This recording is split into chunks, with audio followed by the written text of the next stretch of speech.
make this a reality. So a value is always the object of an action.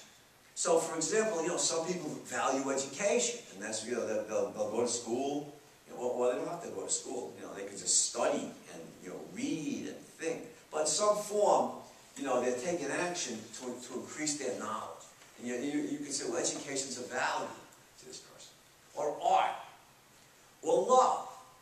Some people value romantic love. I mean, the poets have written about it for thousands of years. The singers sing about it. I mean, the poets haven't written about platonic love, right? They don't sing about the virtues of platonic love. Oh, I love her character so much, but I don't want to have sex with her. They don't sing about it. They don't sing about it. They sing about romantic love.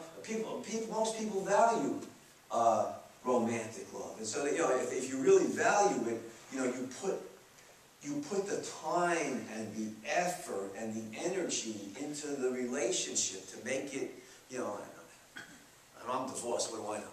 I've been a failure at relationships. I do know relationships are hard. I know that. They're complicated. But if you value it over the course of a lifetime, a true, loving relationship over the course of a lifetime, I know that a lot of effort goes into, a lot of talking, because you get two different people that are inevitably different. They want different things in many cases, and you do a lot of talking, a lot of negotiations, and there's a lot of give and take to make the relationship work, to make sure that both parties are happy. And so you put a lot of effort into maintaining a love relationship over the course of many years. Now, furthermore, many people value children.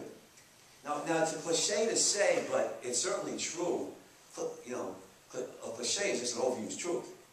The fact that it's overused doesn't indicate its truthfulness.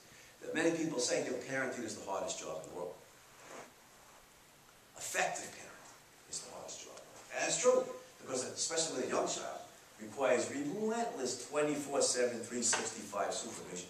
But some people, value their child so much, they would walk from here to LA, or crawl from here to LA and back on their knees, if that were necessary for their child to grow up to be healthy and happy, because they value their child. So whatever somebody's values are, whether it's money or love or children or education or a career in a given field or whatever it is, values are always the object of an action. There's something that's so important to me that they impel me to goal-directed action. They are the meaning of life. They are what make my life passionate, purposeful, meaningful.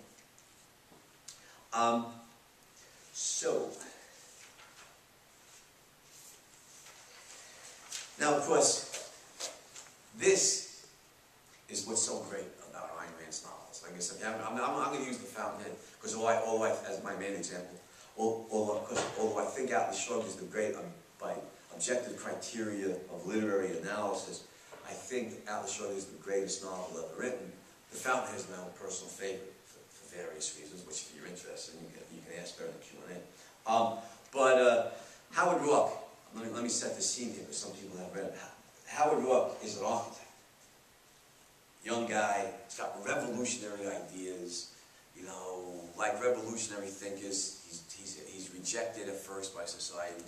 Like many revolutionary thinkers are, whether it's Socrates or Copernicus or Galileo or Pasteur, or any number of people. And his ideas aren't accepted, but does he love building? I mean, it's like it's not just his career, it's his passion, it's his religion, all rolled up into one. And one scene in the book, one of his houses is going up, it's being erected, and it's like he's doing this. He's at the site. He's like, these guys, and the construction workers are poking each other. Look at this guy. He's in love with the building. He can't keep his hands off. It's like he's making love to it. Yeah, he loves it so much. He loves architecture so much. I mean, he's just, it's a crusade for him. It's a passion. And by the way, this has a personal confession.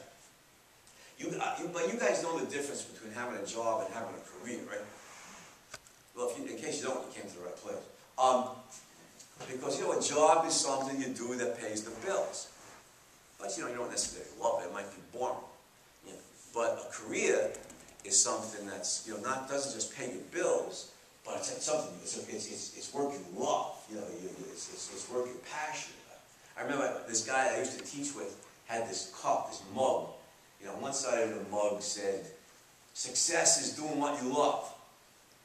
And the other side of the mug said, "Success is loving what you do." You know, and that's you know, that's well said. And for me personally, when I read The Fountain at 16, you know, it just galvanized me in several ways. The book changed my life for the better. I mean, the good news about the people I knew, my family and the neighbors and everything, you know, is they were all working. They weren't, you know, they weren't off welfare. But the bad news, they were, you know, hard work and they had work ethic. The bad news is they had jobs, not careers. You know, the alarm clock went off at 6 in the morning. Goes, shit, I gotta go to work. You know, there's no passion in this. You know, and I read The Fountain, and I saw Howard Hawks just loved building so much, and he loves it. I don't think he needed an alarm clock. You know, 5 o'clock in the morning, throw off the clock. I got a whole day to build stuff. You know, I mean, it's like he's so passionate about this.